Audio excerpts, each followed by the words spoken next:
Welcome everyone to tonight's live webinar. My name is Amos. I'm one of the pastors here at FCC. I'm so glad to be able to host you tonight for tonight's talk.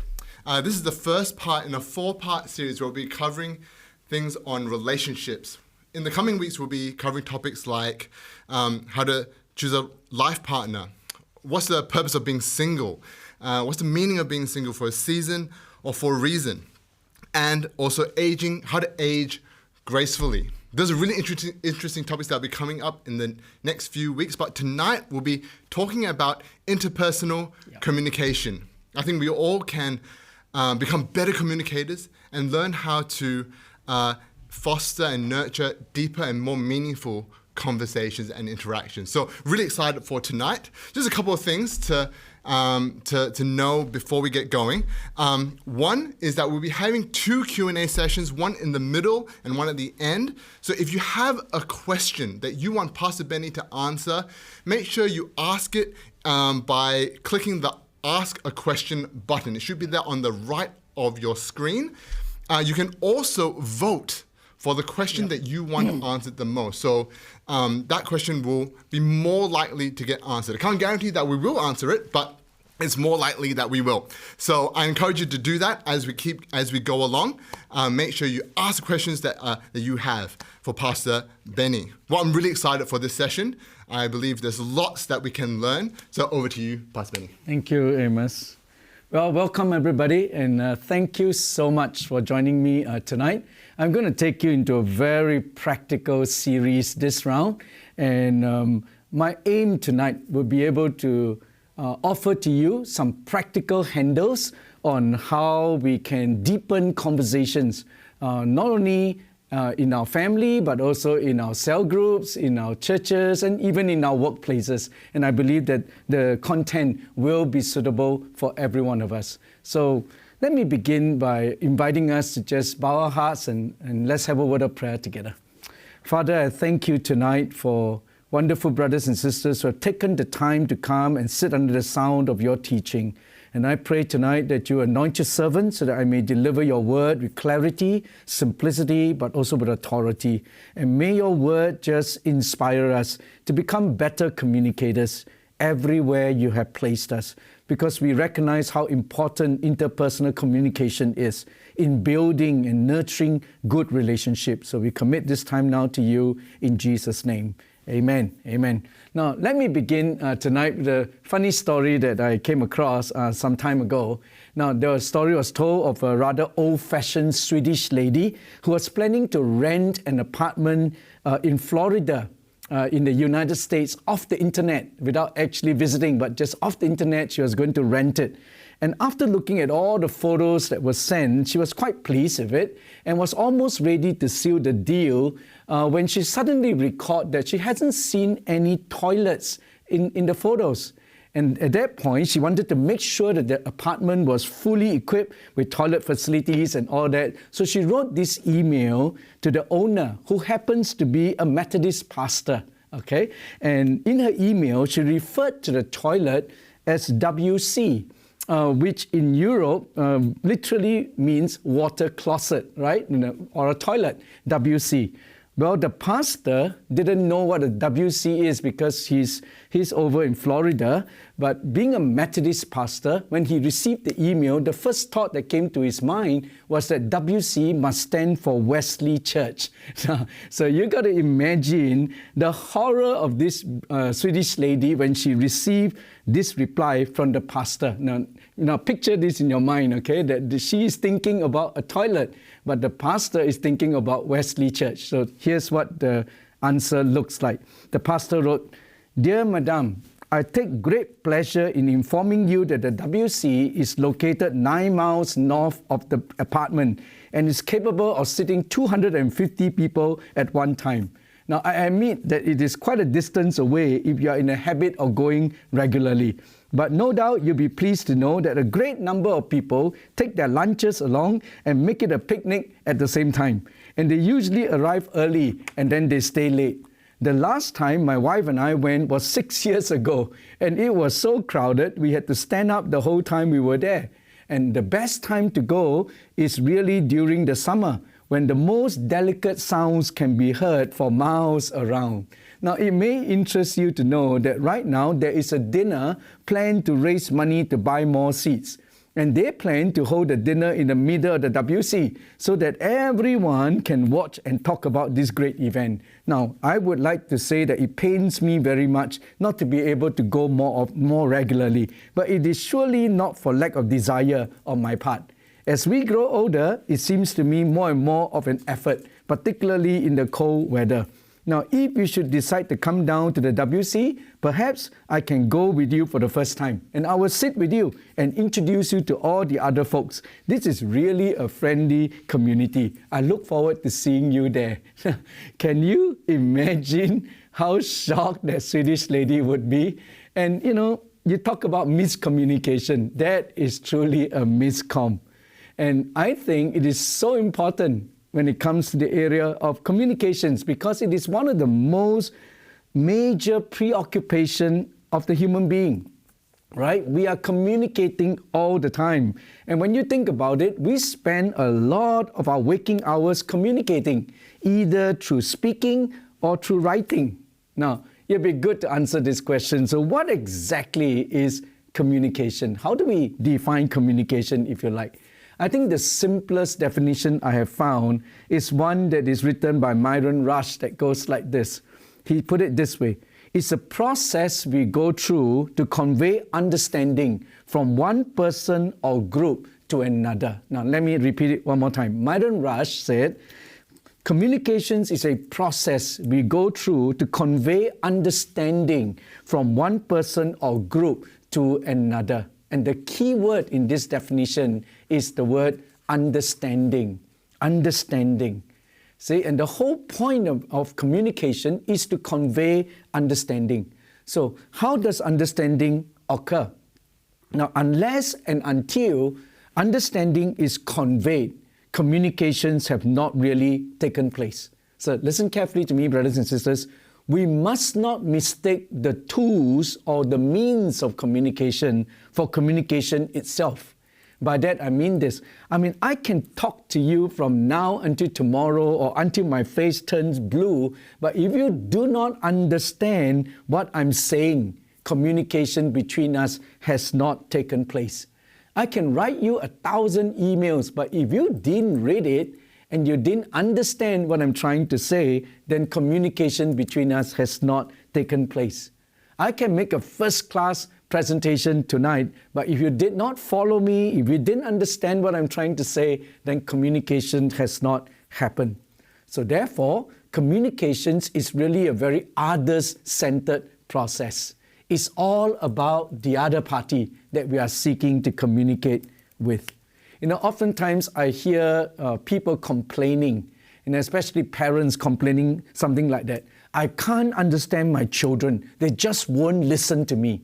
Have you heard that before? I can't understand my children. They just won't listen to me. What's wrong with that statement?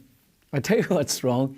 If you really want to understand your children, you should be listening to them and not the other way around, isn't it? It is through listening that we can understand. Isn't that right? So, here's my point. The most basic problem we face in communication is this. All of us prefer to talk before we listen. That's our biggest problem. We tend to prescribe before we actually diagnose what is happening. What does the Bible have to say about this?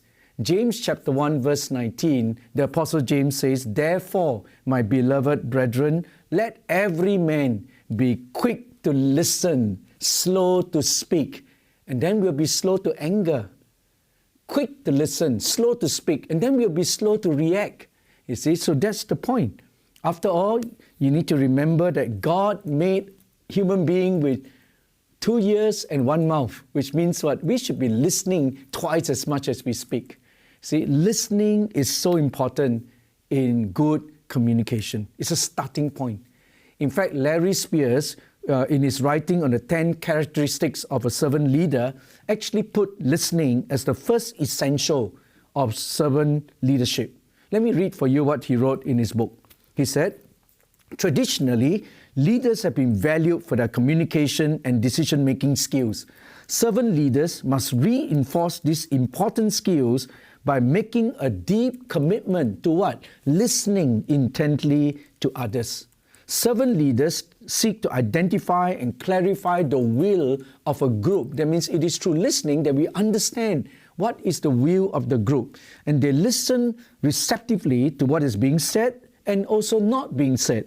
Listening also encompasses getting in touch with one's own inner voice and seeking to understand what one's body, spirit, and mind are communicating.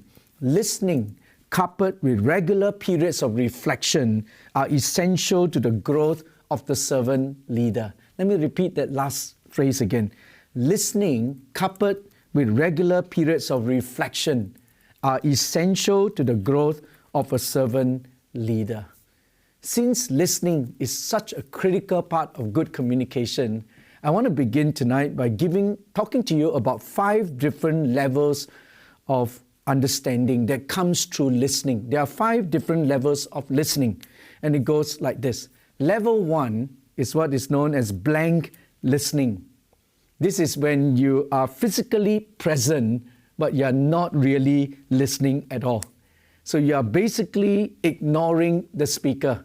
He's talking, but you are not really hearing. Your body is physically here, but your mind is in Afghanistan. It happens a lot during big meetings, and of course, one of the most common places where you find a big crowd listening to somebody talking would be the church. And the church is where we practice a lot of blank listening. And after all, as church people, we have mastered the art of sleeping with our eyes open. So you could be staring at me as I'm speaking, but your mind could be somewhere else, you see. And we all have mastered the art of sleeping with our eyes open. That's blank listening. It's the lowest level of listening, almost not listening at all. The second level is pseudo-listening. This is a little bit more subtle. You are not really listening, but at least you try to pretend to listen, okay? And you hear the sounds, but you don't really comprehend the message. And sometimes we are so subtle, we can still go this way. Oh, right, yes, yeah. But actually, we are not registering anything. You are simply going through the motion. It is pseudo-listening. This happens a lot in phone communication, when you really don't really want to listen and the guy has been going on and on for too long and you start to switch off, but you pretend to be listening. Sometimes it can happen in small group gatherings. And I think nowadays it happens a lot on Zoom meetings, when you are actually separated through a screen and mouse away and you can pretend to be listening. That's pseudo-listening. But please remember this. Hearing is with the ears, but listening is with the heart. Listening is really with the heart. Hearing is just the ears, but listening is the heart. If we keep on just hearing without listening, after a while, the people that you're communicating with, they'll be able to sense it, and they will know that they will pick up that you are not really listening, and that is when communication will break down. Okay? Blank listening, pseudo-listening. Here's number 3, selective listening. At this stage, you just hear what you want to hear. You screen out what you're unwilling to listen to, and you pick up what you're looking for, whether it's positive or negative. So if you are out there to fish for compliments, that's what you'll pick up all the time. If you are in a conflict situation, you are just looking out for where the points that you can attack and you can retaliate. And that's where people practice selective listening. Sometimes I think children are expert in this. You shout at them, go to bed, and nobody responds. And you say, anyone wants an ice cream? Everybody heard it. So it's just selective listening. We hear what we want to hear. However, there are times when we should practice some selective listening, particularly when we know that people are criticizing or just gossiping about you unfairly. Those are good times to just practice selective listening and choose not to hear certain things. And there are times when we kind of extend grace by practicing a little bit of selective listening. And you just choose to hear those things that will edify, but discard some of those things that are not meant, they're not true. And there are moments when we do need to practice a little bit of selective listening for the sake of keeping some relationship. Now, here's number 4. Now, this is where we all hope we can go to, attentive listening. This is when you focus all your attention, all of your energy on what is being said. However, at this level of level 4, attentive listening, all the attention tends to go onto the words that are being articulated. So as a result, all the understanding is derived from the words that are spoken. Now, at times, I think that is a little bit inadequate. It can still be superficial in the sense that people don't always, not everything is communicated through words. But what we are looking for will be empathic listening, and that's level 5. Empathic listening is when you don't just listen to the words that are being spoken, but you are literally feeling what is going on.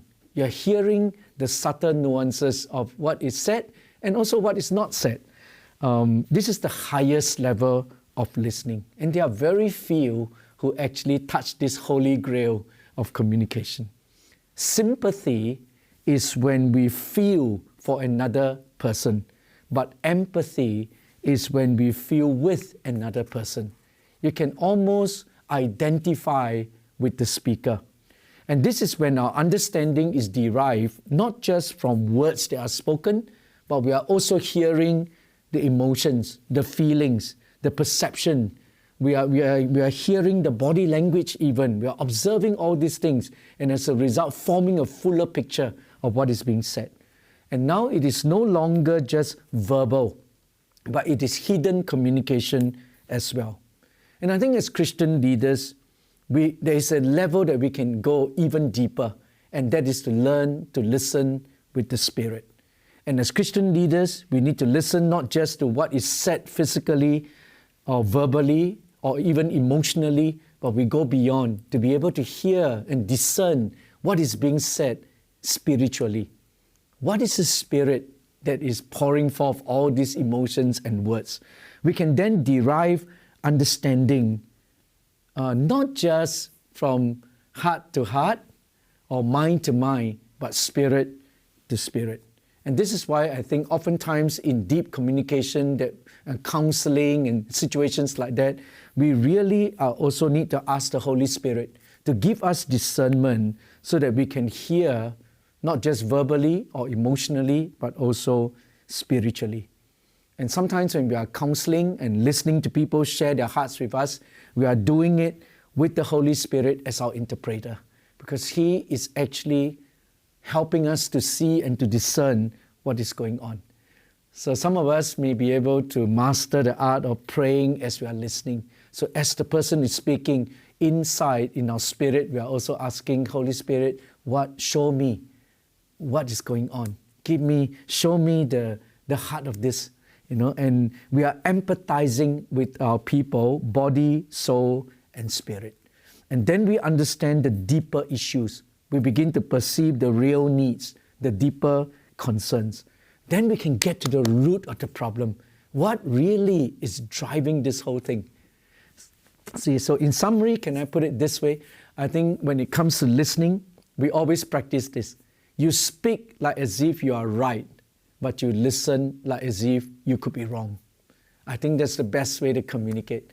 That when it comes our turn to speak, we speak like as if we are right, but when it comes to listening, we listen like as if we could be wrong, so that we stand ready to be corrected, and we can then go deeper. So these are the 5 levels of listening. So I trust that we will go at least to level 4 and level 5. That will be awesome. Now, let me now take you to, as much as there are 5 levels of listening, there are also 5 levels of communicating. So I want to outline for you now what I would call the 5 levels of communication. And this is very important. In fact, I think it will form the bulk of our teaching, the part that you could really apply at home, in your cell groups, in the church, in your workplaces. Okay, so here are the 5 levels of communication that I trust that you will use as a framework to take you into deeper communication. Okay, number 1, level 1 is when we communicate with cliches and niceties. cliches and pleasantries, if you like. At this level, which is a very basic level of communication, we communicate with one another in cliches and pleasantries. Every time we greet one another, we are actually going into cliches and niceties. Things like, hi, how are you? What are we doing? We are communicating, but it's just level 1 communication. You say, how are you? And you will say, fine. What's up, mate? And whatever country you come from, we have different ways of bringing forward our pleasantries, right? How's it going, man? It's cool, it's cool. What's coming down? Have you eaten? That's the Asian way, right? When we see one another, what do we say? Level 1 communication. Have you eaten? That's the typical thing. Now, even a handshake, a hug, a high five, all these are just cliches and niceties. Now, we can say all these things and do all these things, and yet it can be at a level where it can be totally devoid of true affection or human concern. It's just something we go through. It's just a part of socializing, and it's just something we do. But it can, however, be totally devoid of real affection or human concern. It's a little bit like what Paul Simon sang in the old song. Simon and Garfunkel used to sing this, right? The sound of silence. And one of the verse goes like this. And in the naked light I saw 10,000 people, maybe more. People talking without speaking. People hearing without listening. Exactly what's going on here. Level 1 communication. People writing songs that voices never sing. No one dare disturb the sound of silence. What an insightful lyrics these are, isn't it? People talking without speaking. People hearing without listening. It's just level 1, just being nice. But please hear me on this. At the same time, even though it's just level 1, cliches and niceties communication, it is nonetheless important. It's important, and it's the simplest level in which we communicate with one another. That's true. But even though it is very superficial, very simple, but it is still necessary for the purpose of social interaction. It is necessary. It can still have a very profound impact on human relationship. Let me illustrate for you what I mean. This is a true story. In 1954, Zhou Enlai, at that time, he was the premier of China. He went to a convention in Geneva where world leaders were gathered. And when he came to the conference hall, he was a bit early. And from across the hall, he spotted John Foster Dulles, who was at that time the American Secretary of State. So as the Premier of China, he walked over to this Secretary of State and to greet John Foster Dulles. But when Zhou got there, he stretched out his hand, which is a first level 1 communication, right? Nicety, pleasantry. He stretched out his hand to say hi. But John Foster Dulles at that time drew back his hands. In fact, instead, he drew back his hands, put it behind, and he publicly snubbed the communist leader. And I tell you, it was such a humiliating moment for Zhou Enlai that he never forgot that incident. Historians actually speculated that it was that incident that kept the Chinese and the American government out of diplomatic relationship for almost 2 decades. For a long time, that Cold War was on. And the whole thing, if historians who speculated on this was right, then you know what? The whole thing actually was due to a level 1 cliche communication. Somebody stretched out a hand, the other person didn't take it. And it resulted in diplomatic fallout. Are you with me? And I think this is so important to understand. Even though level 1 communication is superficial, but it is still necessary for busy societies like us today. Can you imagine if I pass you on the street and we know each other, I pass you on the street and I don't even bother to say hi? You come to church and I walk past you and I didn't even bother to shake your hands? How would you feel? You would sometimes walk away feeling like, what's happening here? How can pastor do this to me? And it tells us that even though it is so superficial, but it is necessary. And hear me, if I shake your hands, if I say hi to you, and if I bother to greet you, what it tells me is that we are still on talking terms. It communicates that we are still on talking terms, we are still friends, the door of communication is still open between us. We may be busy and all I can say is hi, but nonetheless, communications lines are still open. Okay. However, we must not always stay in level 1 cliche and niceties communication, but we need to go beyond because it is very superficial. Level 1, cliches and niceties. Let's go to level 2. In level 2 communication, we deal with facts and information. Now I've gone past, hi, how are you? But at this level, much is said, but it is all based on the exchange of information. It's all about things external to the lives of the parties involved. We are just exchanging facts and information about what happened, about an event or about somebody else. The subject matter is usually along those lines of something that happened or some event that we both went to or that you go to, I go to. It could be just about somebody else. Now, somebody said this, which I thought was a brilliant thing. Somebody made this statement. Great minds discuss ideas. Mediocre minds discuss events. Small minds discuss other people. So let's not be small minds that always just talk about other people. Let's not be mediocre and just talk about events, but let's discuss ideas, and take ourselves to the next level. At this level of just facts and information, we just derive information and facts about what is happening, but we actually know very little about each other.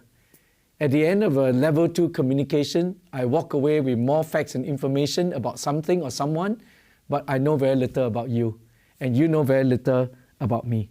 And that is why we can't stay at level 2 of facts and information. We need to go to the next level where it involves the risk of a little bit of self-disclosure. So level 3 is when we now deal with opinions and judgment. Opinions and judgment. At level 3, we now begin to attach a little bit of ourselves to what we are saying. We begin to share something that is from within us, within our mind. And this is where we begin to offer to one another our opinions and our judgment. We are not just talking about the event that happened. Now we are asking, what do you think about this event? What are your thoughts? And this is very important. Now we are offering our opinions, our judgment. We are bringing into our communication the benefits of our thoughts, our convictions, our beliefs, and our insights.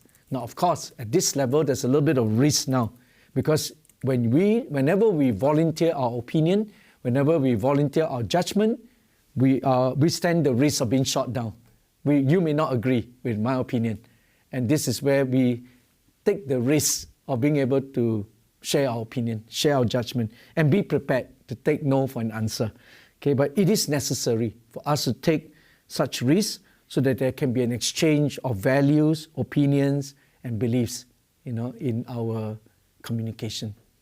Then I invite you to go even deeper. Now we go to level 4, which is to do with feelings and emotions. Now, there are relatively few relationships that come to this, but I think as we become good friends, as we deepen our communication, we must learn to speak about our emotions and our feelings. Now, this is where we go beyond just what I think. I begin to share with you how I really feel. What is my emotional response to a situation? You see, when we express our emotions and feelings in a healthy way with one another, I think we begin to go deeper with each other. Now, it's not just what you think, which can be quite clinical and quite cold. I'm now beginning to get into your heart. Not your mind, but your heart. How do you actually feel about things? And the key is this. As adults, as mature people, we must be able to share our feelings in an appropriate manner. Now, what I mean is this. If you're a 3-year-old kid and you throw a tantrum, I can understand. But when you are a 30-year-old man and you start rolling on the ground when you share your emotion, I think something is wrong. It's no longer healthy. So there are appropriate ways in which we share our emotions. But when we can express our emotions and feelings with one another, I think we have reached a new level of communication. We are beginning to open up the deeper parts of us, not just my mind, but my heart. And please understand that at this level of communication, it need not be logical, it need not be always objective, but it is a true emotional response to a particular situation. And at this level, we begin to say things like, I just feel very down. I feel totally defeated because of this situation. Because of what happened last week, I'm sorry, but what happened last week really made me very angry. Now I'm expressing my emotions to you. I really like what you just said. It can be positive too. I feel really proud, to get this award. I'm so proud of what our church is doing. So I'm sharing with you deep emotions, and it's necessary to go there. And at this level, there is definite communication. Two persons sharing their feelings and hearing what the other party is saying. And understand that sometimes at this level of communication, when you are sharing our heart with one another, there may be little need for answers. We just need to be heard and know that you are hearing. See, and I used to work as a counselor for a sales force for about 4 years. And the salespeople in that company would actually call and make an appointment to see me. And then when they come, they usually share with me their problems. And what's my job? My job really is to be the best listener that can be. So as a counselor, what I do is I ask them some open-ended questions, and I just get them to share. So you know what typically would happen? What typically would happen is they come, they sit down, and they just open their hearts, and then we go from level 1, pleasantry and niceties, and then we go to facts and information. I ask them what's going on. Then I begin to ask them what is their opinion and what is their judgment of what's going on, and then I get them to share their feelings. And it's at this point, they usually end up diagnosing their own problems, and then they would come up with some possible solutions that they think would help themselves. Then they will, out of all the possible solutions, they select one of their own option, and then at the end of it, they thank me for being a great help to them. What have I done? Actually, I didn't do much. All I did was to ask them questions and let them talk. And then I listen intently, asking them questions again, getting them from level 1 to level 2 to level 3 to level 4. And at the end of it, they feel help. You know why? Because we have communicated. And people are in desperate need to communicate. You see? And that is the lifeblood of any relationship. But then, at the end of it, I hope to take them to level 5. That's the level that we call maximum truth. Maximum truth. The deepest level of communication is when we can communicate maximum truth. This is the point where truth is spoken and heard in its deepest level. Truth is spoken and heard at its deepest level. I can think of a verse that I like to read for you in Ephesians chapter 4. Listen to what it says here. Ephesians 4 verse 25 says, "Therefore, each of you must put off falsehood, speak truthfully to your neighbor, for we are all members of one another." This is the point where we reach a place of so much safety and security that we begin to put off falsehood and we speak the truth in love to one another. At this level 5 maximum truth, what we are doing is this: from the heart to another, one person to another, we render affirmation. We express appreciation from the depth of our heart. We share dreams. We talk vision. We express our confusion if we are confused. We talk about discouragement, make confession. At this point, we can seek forgiveness, give rebuke, correct one another, and receive correction in return. See, and this is a place of maximum truth.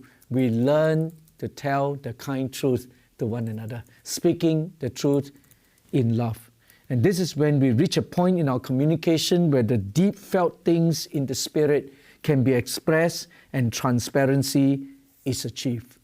And this is when we can reach the core of our being and we begin to touch where we are hurting. And most husbands and wives have probably reached that point at some point in their relationship where we can have it all out. We go through all those different levels and we come to this place where we finally am able to say, I'm sorry, and to seek forgiveness and to really feel the conviction inside. And then we speak the truth one to another. Relatively few relationships, I think, have reached this level often enough. And we do need to, if we really want to make contact, then we can reach out and actually touch one another. It's when people find the grace to communicate with each other at these levels, then I think deep things begin to happen. And now we are communicating heart to heart, really communicating heart to heart. So let me summarize at this point. There are 5 levels of communication we went through. Cliches and niceties, facts and facts and information, then opinions and judgment, feelings and emotion, and the level we really want to get to, maximum truth, when we can all begin to speak the truth in love. So what's my point? My point is this. Healthy communication between parties is when we can move up and down these ladders with ease and comfort. As time passes, as we grow in our relationship with one another, we must reach this point where we are comfortable to go from level 1 to level 5 and wherever, and to be able to be comfortable at all levels. Now, of course, it would be silly to think that every time I meet you, we must talk at level 5. Every time I see you, I must be, seeking forgiveness, rendering forgiveness, trying to go deep and so deep all the time, speaking to you at maximum truth, speaking the truth in love all the time. I think it'll be too intense. Okay, so I'm not saying that we must always only talk at level 5, but what I'm saying is we need to be comfortable moving up and down the ladder. Okay, and it all depends on the occasion, it all depends on the situation, but at least now we know that we can actually communicate deeper and deeper with our people. Personally, in your cell group, in your family, in your workplaces, use this as a framework so that you can take your conversation with different ones from one level to the next, one level to the next, until we can reach a place of maximum truth. And when you can reach level 5, I know that a breakthrough can take place in your relationship. And this is one way in which we can grow our relationship with one another through good and solid communication. Let me end this portion with what John Powell said, and I think it's beautiful. Listen, let me read for you what he said. John Powell said, I had to be free and able to say my thoughts to you, to tell you my judgments and values, to expose to you my fears and frustrations, to admit my failures and shame, to share my triumphs and victories before I can really be sure that I am and can become who I am and can become. I must be able to tell you who I am before I can know who I am. And I must know who I am before I can act truly and in accordance to my true self. Listen to what this priest is saying. John Powell is literally telling us that we must be able to go up and down all 5 levels before we can know ourselves, and then we can be ourselves. And that's the power of solid, good communication. Cliches and niceties, level 1. 2, facts and information, opinions and judgment, feelings and emotion. Finally, maximum truth. I think this will be a good point for us to pause and then see if we can take some questions before I come back and share with you the last portion. Amos, over to you. Thanks so much, Pastor Benny. We're sharing that insight and wisdom on how to actually, as you were talking, it's really on how to develop intimacy. Greater levels of intimacy. So. Yeah. Now, before we get to the questions, and if you do have questions, please ask them and vote for your favorite question. The more you vote for a question, the more likely it is to be answered. Yeah. So please do that. But before that, just want to let you know that if you want to partner with us in what we do, because we do these live webinars for free, but we really appreciate it when people partner with us in the work of ministry that God has given us to do. And when you partner with us, we are able to continue to bless the wider body of Christ in these kind of ways. So if you would like to give, you can head to fcc.live. I believe the details are on the screen right now. And you can head there, click on the giving tab, and you can give to our church there. We really appreciate your partnership. Now, to some questions that have been asked. Let's ask this one that's quite popular. Anonymous asks, what do we do if both parties do not have the same level of communication? Yeah. That's a good question because not everybody is as well developed when it comes to the area of communicating, and I think it's true. However, what I'm seeking to do is really provide for every one of us some handles in which we could help guide people into deeper conversation. And the key, I believe, is questions. The way how we draw people into deeper conversation is through good questions. So if we ask the right question, we can take them deeper into the next level of communication. Say, for example, someone is just talking about niceties and pleasantries. So what do? What you want to do is to take them to the next level, which deals with facts and information. So you might want to ask something about something that happened, and then ask them, hey, were you aware that this was happening?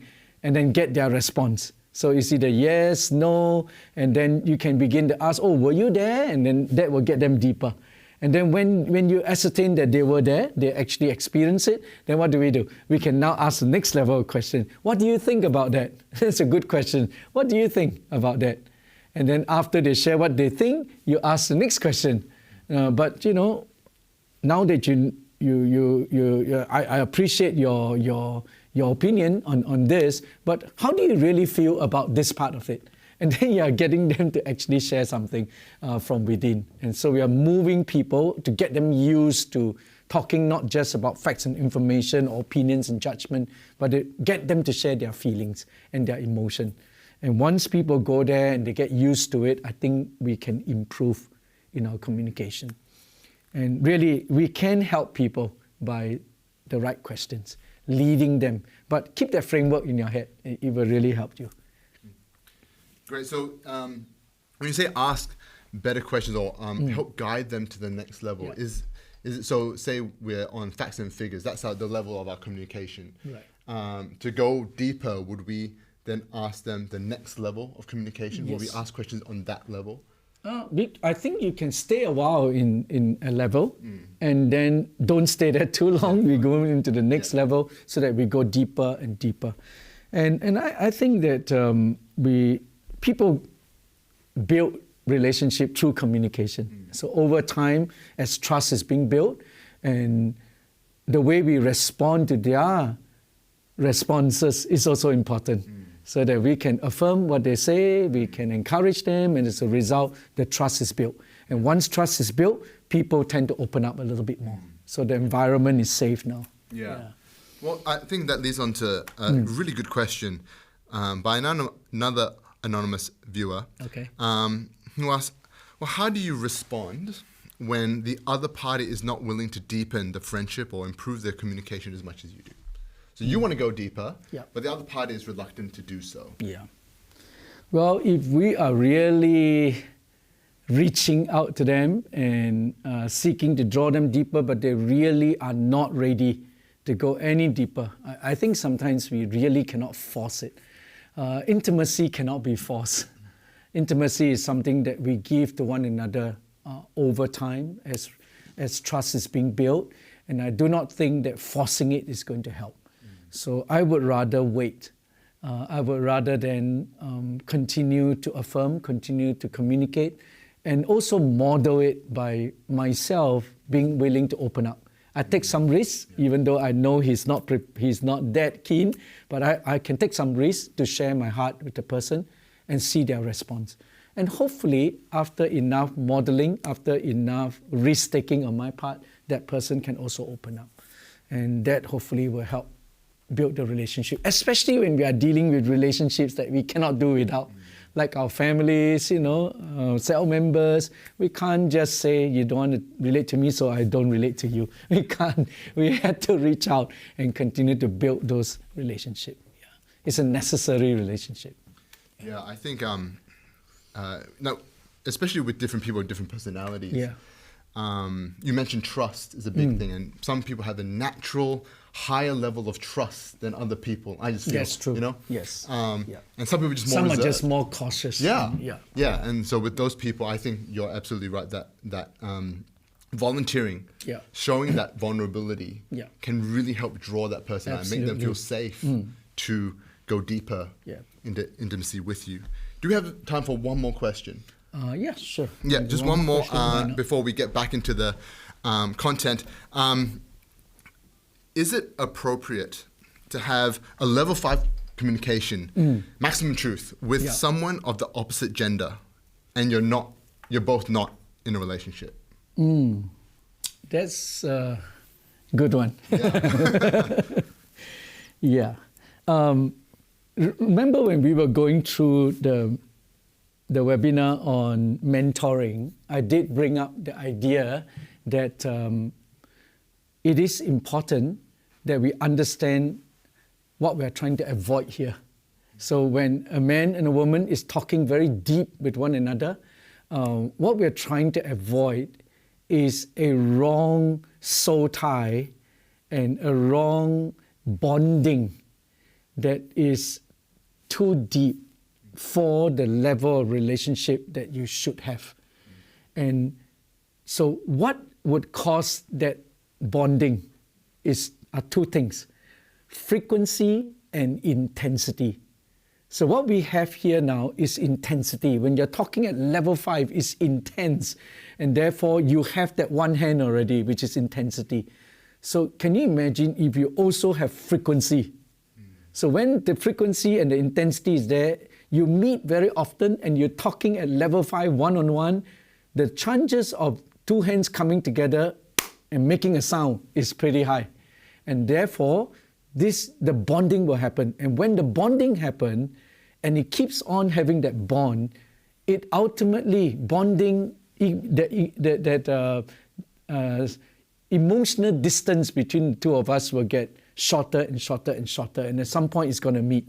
And usually when it meets, right, it results in a physical relationship, and that is what we want to avoid. So I would say the answer will be yes and no. If there's an occasion where by whatever reason I happen to have to speak very deeply with you and it resulted in a maximum truth level, that's intensity, I must avoid the frequency. Yeah. Then I think it will be safe. But occasionally, as conversations goes, you just, by divine arrangement, you can go that deep and minister to another person. I think it's a God-given opportunity, but at the same time, have the integrity to avoid the frequency so that we don't end up in a wrong relationship. Yeah. Well, that's good advice. Thanks so much, Pastor Benny. And that's great questions, guys. Continue asking those questions. Continue to vote. Really sorry that we can't get to all the questions, and we won't be able to, I don't think. There's quite a few now. Fantastic stuff. But yeah, keep asking the great questions and vote for the ones that you want answered. They'll rise to the top, and they'll be more likely to be answered. But I think it's time to get back to the content. Thank so you. over to you. Before I do that, would it be all right if I just talk to the people a little bit about what's happening? For those of you who are in Singapore, there are a couple of things I wanted to just quickly share with you. Eros Resources have just come up with a new resource material which has to do with the disciples' inner life. Okay, and we have a series of videos, about 8 of them. These are great cell materials if you are interested. We have 8 videos where I actually had a conversation with 2 of my pastors to talk about the inner life. And those videos are going to be made available. And along with the video, there will be a workbook where you could actually talk through some key things about the area of the inner life. And it will cover things like the different arenas of the inner life. We talk about the devotional arena, talk about the arena of motivation, contemplation, preoccupation, restoration. And we talk about the concept of having margins in our life with the ultimate goal of knowing God. And it is beautifully structured into a workbook that will guide you through the entire discussion as a cell group. We will cover things like the scriptural foundation. We give you some structured framework, which is where the video comes in. And then shared application, some summary code, specific actions that you can take as an individual and as a group, and then sources that we can refer you to. So if you are interested in that, you could actually go to the Arrows Resources website and you can pick up this content. And for those of you in Singapore, if you do wish to also participate in the giving, we do have a pay now thing that you could actually contribute to if you want to. It's going to be on the screen right now. So if you want to use that, if you want to just give to Arrows Resources and support us, we would really appreciate that as well. So thank you so much. You can take a video of it or just go to the UEN number that is given on the screen. Thank you. Well, are you ready to come back to the next portion? I have just a few more ideas to pass to you before we end tonight. Now, we have talked a lot about the 5 levels of listening, the 5 levels of communicating, and now I want to give you some barriers to effective communication. Now, sometimes communication breaks down because there are barriers that are there. And it'll be good for us to identify what some of those barriers are, and so that we can avoid it or even kind of be aware of it when it is coming up in our communication. So here are 5 barriers to effective communication. Number 1 is this: existing wrong emotions.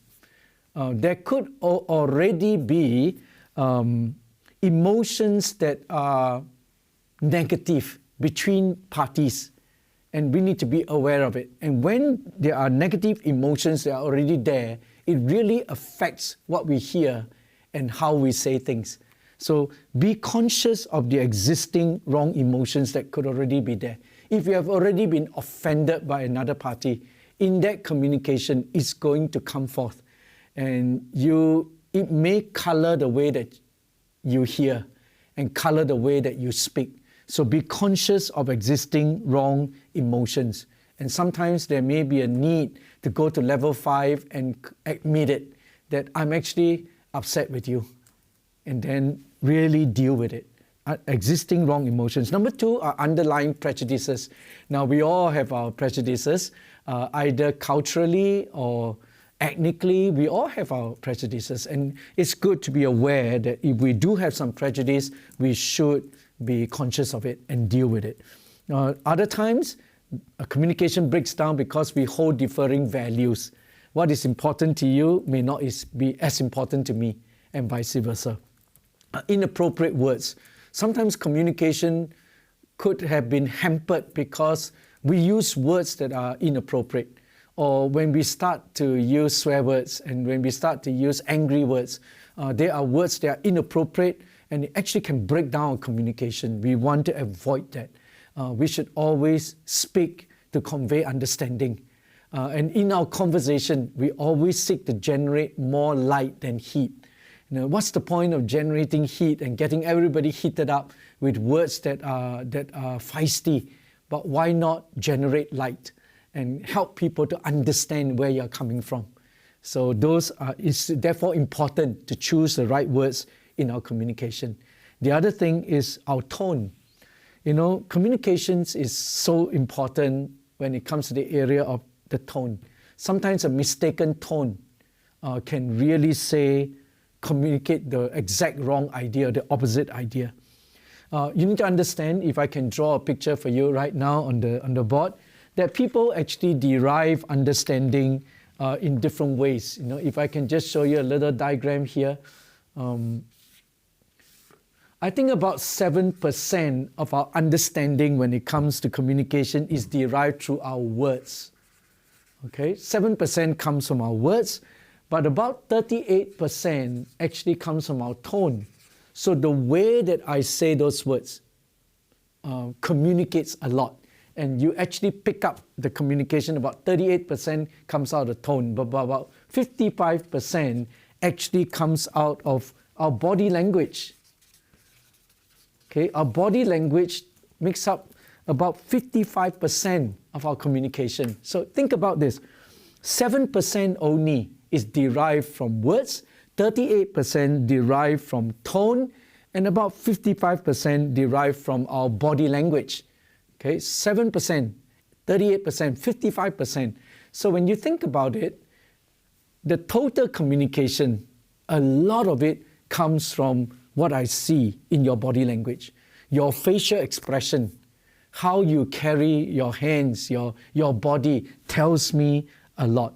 And the tone, sometimes a wrong tone can really communicate the wrong idea. Only 7% comes out of our words. So here's an important key to better understanding. For a start, please remember it is helpful to note that there is a difference between hearing and listening. Let me define for you where the differences are.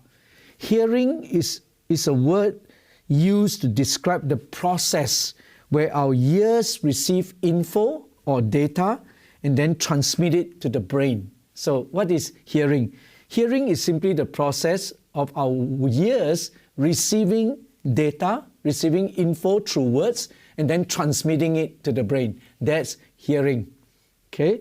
But listening refers to a more complex process of me not only hearing, receiving the data, transmitting to the brain, but also to interpret it and to understand the significance of what I've received. That is listening.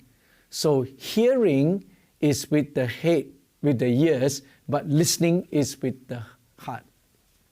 See, I'm interpreting, whatever I'm hearing. In other words, I can actually hear you without listening to you, but I cannot listen to you without first hearing you.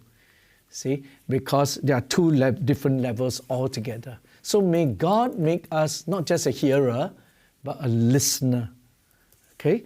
Now, if you want to practice really good listening, again I come back to the concept of listening because how we listen is going to make up such a huge part of our communication and building of our relationship. The practice of good listening involves a few things. Number one, correct posture. Correct posture. So if I'm listening to you intently and attentively, there are a few things that my posture, because remember, 55% come out of my body language. So if I really want to listen to you intently, I will incline my body forward. So if I'm sitting at a chair, I lean my body forward so that I can hear you. Now I'm going to give you now very practical things so that you can practice it and then improve our communication and listening. Right? So you incline your body forward and immediately you communicate to the person, I am here, I'm leaning in to hear what you have to say. Okay? And learn how to face the speaker squarely. So rather than to lean on one side or to sit side by side, we sit facing one another and leaning forward so that I'm really listening intently to you. Have you ever noticed that in cafes, they always have round tables, put two chairs on round tables, and you notice the women love to take those tables. Why? Because women understand this. Women are better listeners in some sense. I don't want to stereotype here, but women tend to listen better and they like to sit facing each other. And then as they listen, they lean forward, they hear one another. But you know how men like to talk? We like to sit on a bench, okay? Amos on one side, I'm on the other, and then we talk into the air in front of us. But we are listening to each other, but we are talking into the air in front of us. Okay, we had a tendency to do that. But if you really want to listen intently, I think it's very important that we learn how to incline our body towards the person and listen in, facing the speaker squarely, and seek to maintain eye level so that I'm really listening to you. Keep eye contact if possible. As a person is speaking, you are watching him and you are responding to him. Keep the appropriate body movement. so that you are not distracting him, moving here and there, leaning forward and backwards, but just sit still, watch the person, listen, and respond. Watch out for the surrounding environment. And this is where, if I'm having a meeting with a fellow staff member or something like that, I don't like to meet them across the table. I would rather come around and we put 2 chairs so that we can speak to one another without any barriers in between. Because environment plays a part in listening as well. And I would want to give them focused attention. So can I recommend you one thing, good thing you can do? Maybe keep the phone away for a while. So that we can give one another focused attention, especially when we are dealing with an important subject. So that's just correct posture, okay, physical posture. Okay. Number 2, practice correct prompting. So as I'm listening to you in the right posture, I am sitting, facing you squarely, looking at you eyeball to eyeball, leaning forward, helping you to understand and leaning into you. I've got all that, no barrier between us. Now the next thing is I need to now respond correctly to what you're saying. Okay, so examples of correct prompting would be use door openers. Okay, for example, we can use a description of the other person's. If I'm trying to get you to speak, I could notice the other person's body language and then use it as a door opener to get you to speak up. For example, I could say, "Wow, your face is beaming today. What's happening?" So because I notice you're smiling away, you're beaming, so as I just mentioned that and I say, "What's happening?" Immediately I can get you to tell me what is going on, and then we can go from there. If it's a negative situation, I could say something like, "Oh, you look rather troubled today, Amos. Is anything wrong?" And that's an invitation, it's a prompter for them to start communicating. See? And then after that, when you ask something like that, use the power of silence to work for you. A brief silence will work for you. So say, for example, if I say to you, "Hey, David, you look troubled today. Is anything wrong?" After that, I need to pause for a while and let the person decide if he wants to tell me anything or not. So if I ask and say, "Hey, Amos, is anything wrong? You look troubled today. Is anything wrong?" I wait a while. If I hear nothing, say after 10, 15 seconds, it's becoming awkward, I need to be able to then offer another opportunity, something like that. Well, when you feel like talking, about this, I'm happy to listen, and then drop the matter there. So we are actually keeping the door of communication open and allowing the person to be able to know that if I'm ready to talk, someone is willing to listen. That's this. I hope that makes sense. Now, if they want to talk, then if they start to respond to you, then great. Adopt the correct posture and begin to listen with correct prompting. Okay, but we can issue an invitation to talk or to allow them to continue talking. Right? Number 2, then if they begin to talk, then use the appropriate responses. And by that I mean use things that will prompt them to continue talking and let them know that they are being heard. For example, I may say as the person is talking, I may go say something like, "Yeah, tell me more," or "Yep, I hear you. Really? Wow.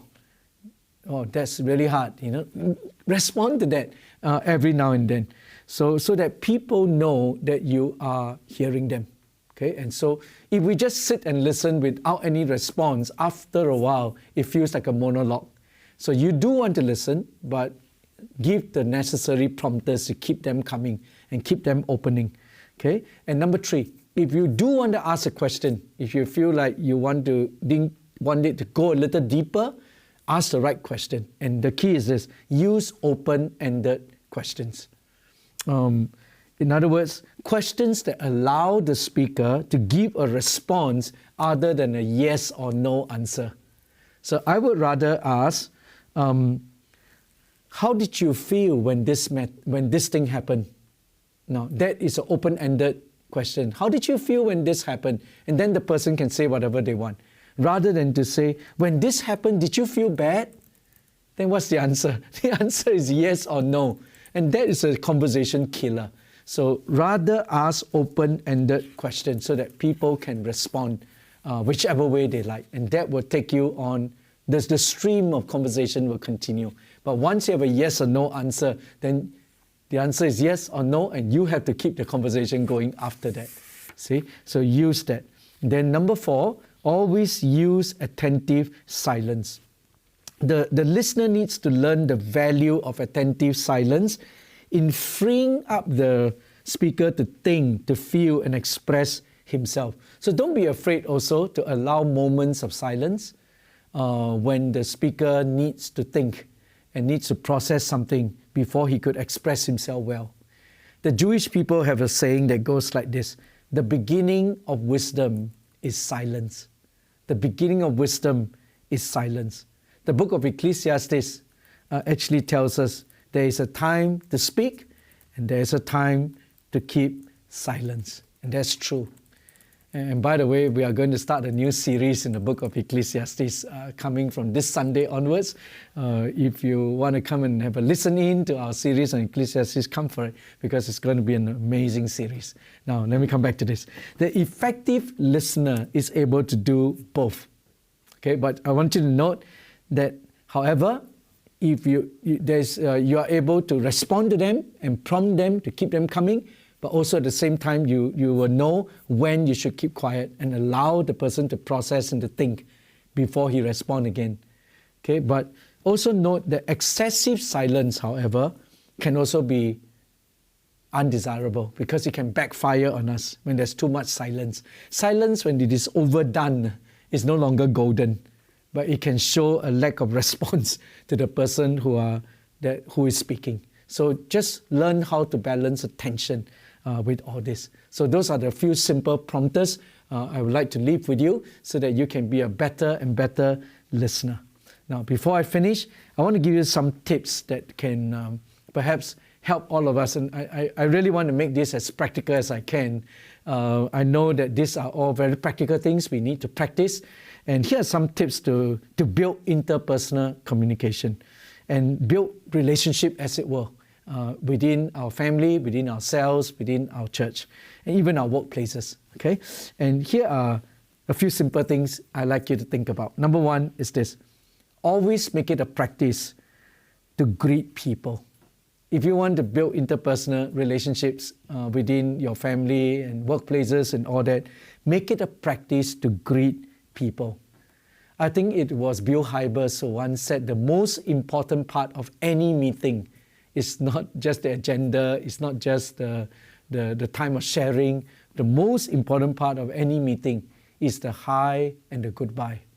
And I think he's right, because it's important that we step into a room, we step into a meeting, that we actually greet people, because you bring everybody into the meeting. And when it's time to say goodbye, don't just go home, but we make our presence felt and we say goodbye to greet everybody and then farewell everybody. And it builds relationship over time. You know how is it like, right? When our children bring their friends and visit our home, and especially when their friends come and they just step into the room, step past every one of us. We are all sitting there, we are at a dinner table or something. They just walk right past us without even greeting us, and they just go into our children's room and they start having their conversation. How would you feel? You don't feel good, isn't it? We all like to be greeted. And I think it's important, make it a practice to greet people. Okay, whether it's goodbye or whether it's hello. Number 2, to build good communication, level 1 kind of communication, always practice a good handshake. Practice a good handshake. Please don't give people a limp fish for a handshake. Give them a solid grip, and so that people know that you are sincere and you are actually greeting them. Number 3, good to remember names. If you really want to build relationship over time, build trust, everybody loves the sound of their own name. So practice the art of remembering names. I have a church. We belong to a church with more than 1,000 people, and sometimes I stand at the door and I really try my utmost to try and remember names and remember the stuff that happened in people's life. And you imagine how much mileage you get when you are able to greet someone whom you don't always meet, but maybe you only meet once in a blue moon or once in a month, and then you can call them by name. They will appreciate you to no end. Sometimes I try to remember if someone whose son have just graduated, and they tell me, oh, my son is going to graduate next month. And then I meet the same person 3 months down the road, and I still remember the incident. And I ask the person, hey, John, your son has graduated, isn't it? Has he found a job? You know what? That communicates to the person that you really care, because you remember names, you remember incidences that happens in people's life. These are it builds interpersonal relationship. Number 4, when you're talking to people, okay, if you do get a chance to even greet one another, level 1 communication, maintain discreet eye contact. And I underline the word discreet. Please be careful where you fix your eyes on, okay? Don't make people feel awkward.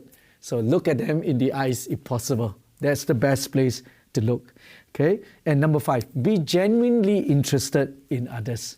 People know it. If you're genuinely interested or you're just going through the motion, people know. Number 6, good practice in communication. Do not interrupt others.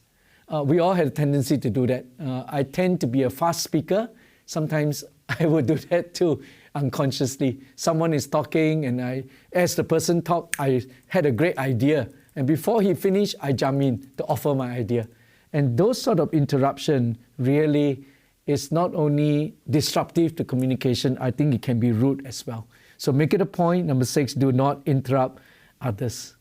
Number 7, in every interaction that we do, from level 1 to level 5, we seek to make relational deposits.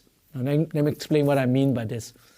With every chance we get to interact, we either deposit something emotionally into them, into their emotional bank account, or we will withdraw something.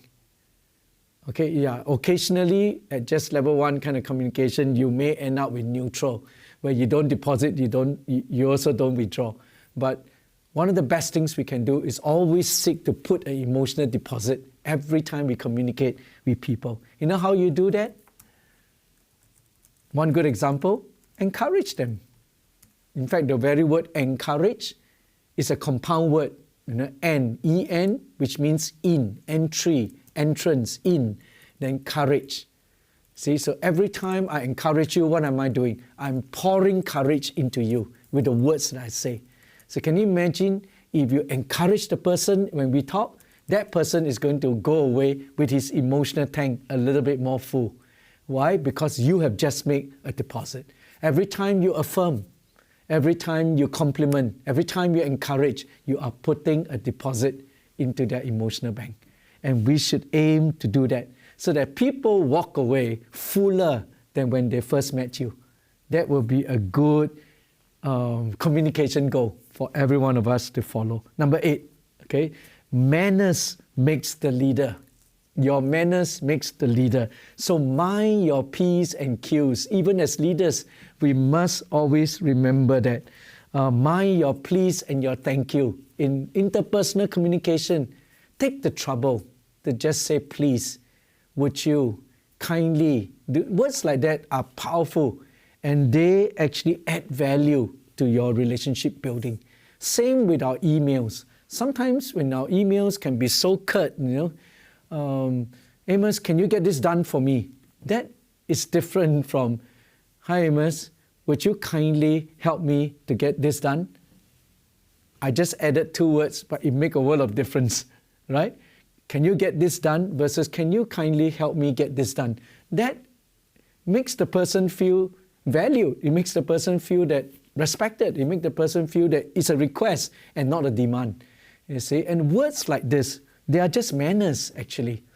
They are just good manners. And if we do that, I think it will help build our relational deposit. And lastly, learn to walk with slow feet. By that I mean this, we are always rushing from point A to point B, and sometimes in our rush, we walk past people without even noticing them. We walk past things without even realizing that that's happening.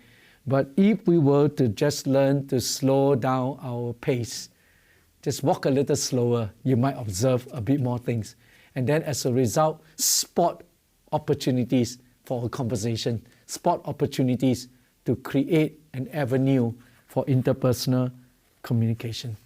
So my friends, I have given you all that I hope will be able to, they are practical pointers that I hope will be able to help you build better communication. My challenge to you would be, please don't just take notes and file it away, but why don't we practice all these pointers so that within our family, within our church, within our cell groups, we can all learn to have deeper communication.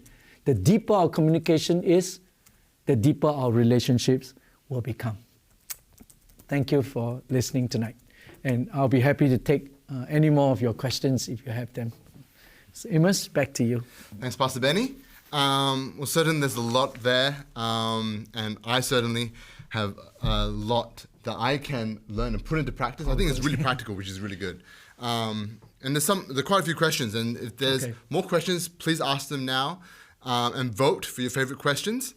But yeah, one question is by Anonymous. This is going back to your levels of communication, the 5 levels of communication. And they ask, are these levels of communication a good measure of the strength of a relationship? Okay. I would put it this way. Yes and no, in terms of using this as a matrix. Yes, in the sense that if we become skillful in being in interpersonal communication, we would want to use this as a framework to bring people deeper, but please be able to move up and down so that we don't mechanically kind of engineer this, but learn to see that, yeah, there are these different levels, and I'm trying to bring people up and down where appropriate, deeper and deeper and deeper. So in that sense, if communication is a tool for building relationship, then I would say that yes, it is a good measurement of how deeply we can communicate. But having said that, there are other things that help to build communication apart from just conversation. There are sometimes people bond not just over what they say, they bond over what they do together.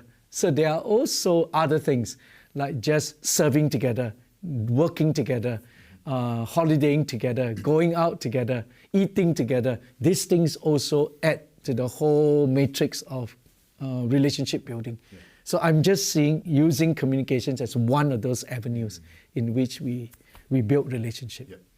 So to keep that intention. Thanks so much, Pastor, for answering that question. I think communication is just one aspect of intimacy.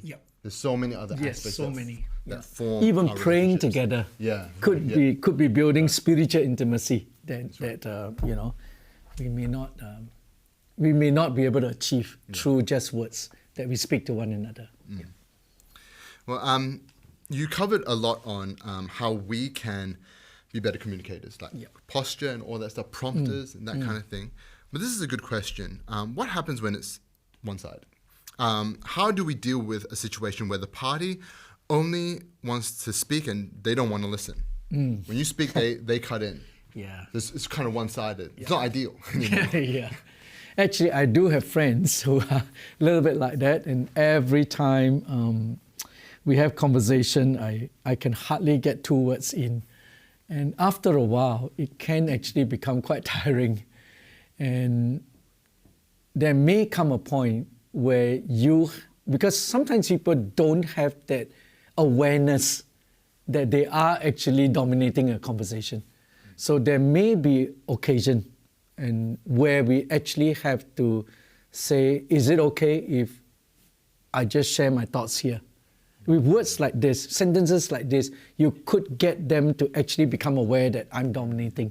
And then they create the room for you to actually go deeper and to actually share your opinion. And if they interrupt you, which they would have a tendency to do with people who dominate, then you may have to say something like, is it okay if I finish my thought? And then in that way, you are also training them to become better communicators in the course of the whole process, I think. So we are here to disciple one another, actually. So might be good if we can help our dominating friend to become better communicators themselves. Yeah. So that's what I would do. If I come to that point, I have no option now, I would actually ask them, is it okay if I share my thoughts now? And then if they interrupt me, is it okay if I finish my train of thought? Yeah.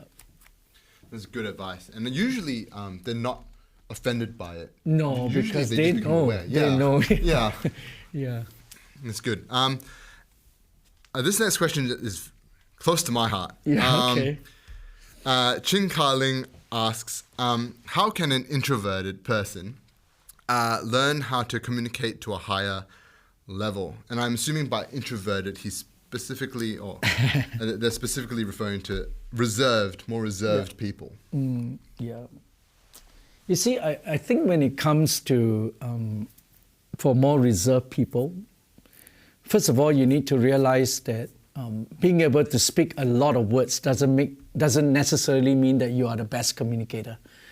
Because I think the right words spoken in the right measure at the right time for the right reason will achieve the right purpose. And you can actually encourage with just few words if you say the right things. Now, having said that, I think especially those of us who are in leadership position, and communication is so important in leadership. If you know that you're an introvert, you may have to make the effort to actually train ourselves to relate to people and to train ourselves to go deeper and to almost force ourselves at the start to actually uncover and share until we, not so much because we love having to do it, but because it's a necessary process of being a leader. In fact, I think you should share your experience being an introvert and yet a pastor at the same time. How did you handle that in your own experience? Yeah, I was thinking about it as I was looking at the question. One of the things that I did was surround myself with people that are really good and natural at it. Good. So I kind of learned from them, but they also help draw it out of me. And so from there, I get almost a practice because I'm just surrounded by all this. My wife is good one. Really outgoing person, Yes. very talkative. She's very vulnerable. Yeah. So she helps me. But I think I think you're right. At some point, it does come to the point where you kind of have to force yourself to do so, and you kind of have to make the decision to unveil yourself. Yes. To intentionally go that step deeper. Otherwise, none would do it for you. Yeah. So yeah.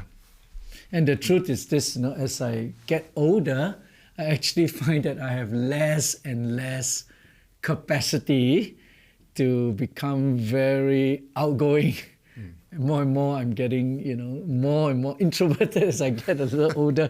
And I have less capacity now to just be like a party animal anymore.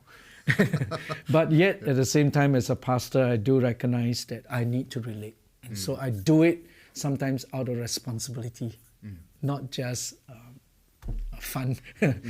Yeah. Well, thanks for sharing that, Pastor. Now this question, I think is quite a personal one to this person. Okay.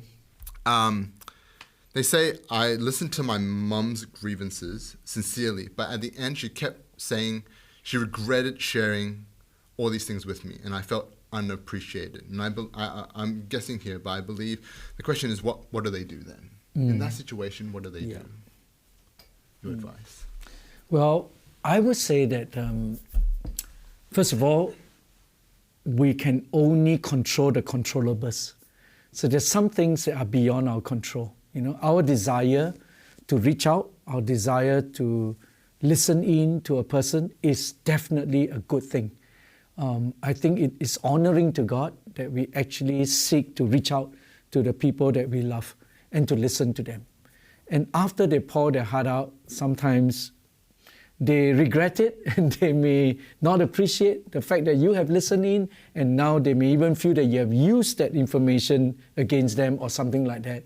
And when those moments happen, I think we can only say, I can only control the controllable. I can't control how another person feel.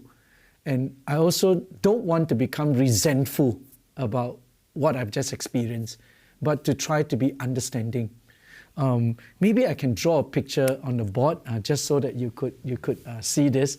You see, when we relate to people, we need to understand that there are 3 levels that we can relate. Firstly, on the outside, we always see people's conduct. That's one, our conduct. But if you have any level of depth at all, you will know that our conduct is actually driven by our character. See, who we are drives what we do.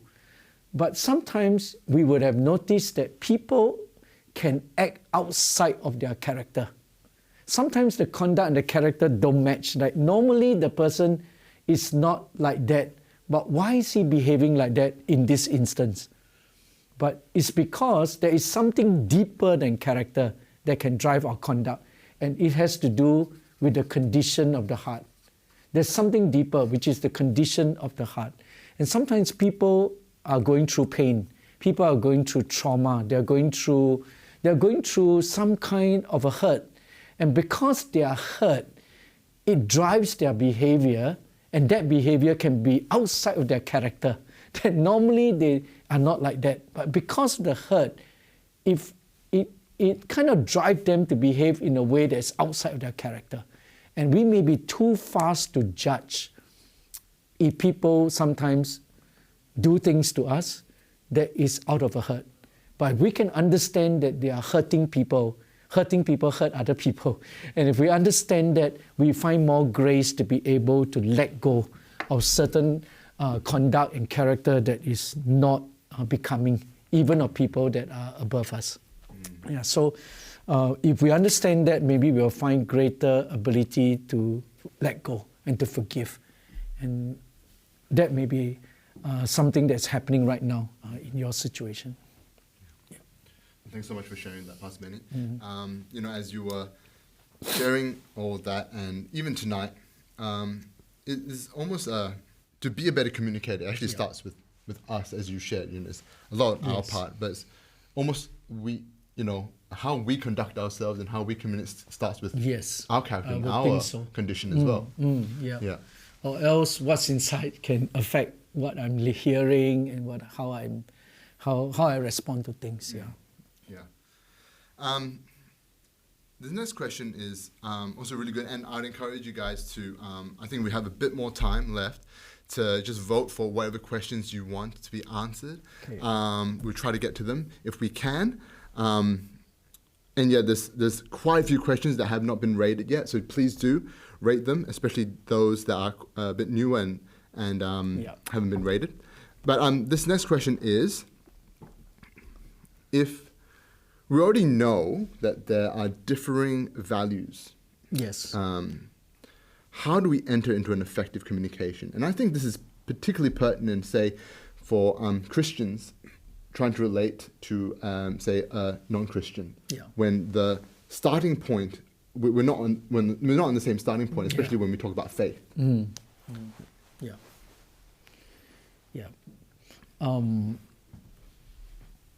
I would think that when we are seeking to communicate with another person, and there will always never be total coherence of values. But however, in communicating with people who have different values from us, I need to be able to acknowledge the strength of another person's value, even though it may be different from me. But if I do see honestly that there are certain good things about that value system, that value, I must be able to acknowledge it. But at the same time, I must be able to speak about my value and to be able to present it well. And this is where we use that principle. I speak like as if I'm right, but I listen like as if I could be wrong. So in my speaking, I'm confident, I'm clear about what are the values I hold, and I'm seeking to communicate that with my friend, including my Christian values. And I want to communicate it in such a way that it makes my Christian value attractive also from his point of view. But at the same time, when I'm listening to him sharing his thoughts, I must listen in like as if I could be wrong too. So when I come across that way, he will feel that he has been hurt. But so when I tell him what I think, he would also be more responsive to listen. So in that way, I think we can have a good conversation, although we may not be on the same page when it comes to values. But at least he heard what I have to say, and I heard what he has to say. And we can both walk away respecting one another's opinion and difference of value. And hopefully, I'm able to convince him that and present my values in such an attractive way that he can hear it. And this is where the deeper side of how I communicate, my emotions, my care for him would come across. And as a result, maybe I could get him to think otherwise. That's our hope. And we pray that the Holy Spirit is working at the same time as I'm speaking. But our goal is to be the best communicator that we can be and present our values in the best possible light. I think you're right, especially with those people who don't have the same values as we do, and we're trying to enter into a meaningful conversation. Everyone just wants to be heard. And I think communication is immediately cut off when they feel that you have all the right answers, or you are just talking at them rather than having a conversation. So I remember Ravi Zachariah once made this statement. He said that there's an Indian proverb that goes like this, after you cut off somebody's nose, it's no point giving him a rose to smell. So what he's trying to say is that after you offended somebody, it's no point after that trying to tell him how good your message is or how lovely your Savior is. You have already offended the person. So I always think that the message that we preach can be offensive, but the messenger must not be. The message we carry can be offensive because it is counterculture, etc., but the messenger need not be. So we should be as unoffensive as possible in terms of our demeanor, in terms of the way we speak, but yet the message, the truth that we present can be offensive. Well, I think we have time for maybe one more question. Okay. And again, so sorry if we do not get to your question. There are lots of good ones here. But yeah, I think there's one question. Maybe I'll slightly rephrase this one. How do you deal with, say, older people who refuse to process what you're saying, or maybe to listen, or it feels like it? Say a parent or a leader. Wow. Can I check if that came from my children? Well, they could be under a pseudonym. I don't know. Well, if I have to deal with someone who is actually not wanting to listen and not wanting to process, well, again, we can only control the controllables. And I actually find that if I posture myself right, and then I speak to my superior or speak to someone who is in authority over me, if I can posture myself right, I usually get a better response. If my superior is feeling that I am threatening him with my line of questioning, there can be a barrier that comes up. So one of the things I like to do is to try and always give the older person, give your superior a way out. That means don't put him in a position where he feels trapped and he has to sort of admit so many things, but put him in a position where he could have a way to salvage his own dignity, so to speak. And so one of the things I like to do is to couch my objection in the form of a question. So rather than to state that this is so wrong, I would rather say, do you think that this other way is a better way? What do you think of this other thing? So I'm trying to present it to him as a question rather than an opposing idea. if I know that the person is not a very open person. Now, of course, there are some leaders that are very open, very willing to debate ideas, then go for it. But if I'm dealing with someone that I know is not wired that way, then I want to give him the room to be able to own that idea by couching it in the form of a question or to put it in the form of, a query. And I think that may have a better response than to trap him, in a battle of ideas. So that may be something you want to try. If you know that that person is open, then go for it. But if you know the person is not, then maybe give him some room to maneuver. Good advice, Pastor Benny. And I think, if I may ask maybe a related question, just to end off the night, because I think a lot of the questions that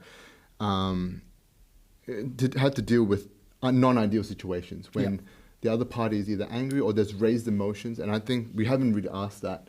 What happens, any advice when we're dealing with a situation where either party is very angry or upset? What would you advise us to do? If I'm the upset party, I'm really upset, I may want to be able to call a timeout because I'm in control of that situation. I'm angry already. So if I have self-awareness, I might be able to say, we need to continue this conversation, but I don't think I'm in a good frame of mind to do it. So can we talk tomorrow or can we talk later? And then I call a timeout. That is just to protect myself from coming into a place of sinning. I think we can be angry and not sin, and don't sin. In our anger, don't sin. Don't let the sun go down on your anger. So what do? You call a timeout if you are in control. But if, let's say, it's the other party that is angry and he is letting it all out, I think I would first just cool off. I need to be able to practice selective listening at that point. I know he's upset. I let him vent a bit. And then after that, I would say something like this. I would say something like, I'm sorry that that's how you feel. I think we need to continue this conversation. But perhaps let's do it when we are both in a better frame of mind. And then we call for a timeout. I think it's always good to call for a timeout when people are really upset. Because the tendency is when we are upset, we say things we don't mean and we end up sinning. So in your anger, do not sin. A soft answer will turn away wrath, but angry words can trap us. So it will be wise for us to call a timeout. If you are angry, call a timeout. If you are not the person angry, even more so, call a timeout. And cool off before you talk again. Well, thank you so much, Pastor Benny, for sharing with us your thoughts and advice on how to develop deeper and more meaningful conversations and relationships with one another. I think there's so much we can take away there and put into practice. So I hope that you've been blessed. I believe you have been, and hopefully you walk away and can start putting into practice right now with your friends and your family. Well, before we go, just a little shout out. If you would like to partner with our ministry and what we do in doing stuff like this, doing live webinars and blessing the wider body of Christ for free, you can do so. Head to fcc.live and click on giving, and you can just follow the prompts there. Also, follow us on Facebook. Just search Faith Community Church Perth, and you can follow whatever we do. You can even tune in for our live service and check out our new sermon series, Ecclesiastes. That'll be super interesting. That's starting this Sunday. You can do that and stay up to date all on there. Well, thank you so much for joining us tonight. Thank you. Next week, we'll be talking about how to choose a life partner. That's going to be a very interesting one. It always is. And so make sure you tune in. Same place, same time. So look forward to seeing you there. God bless. Have a great night.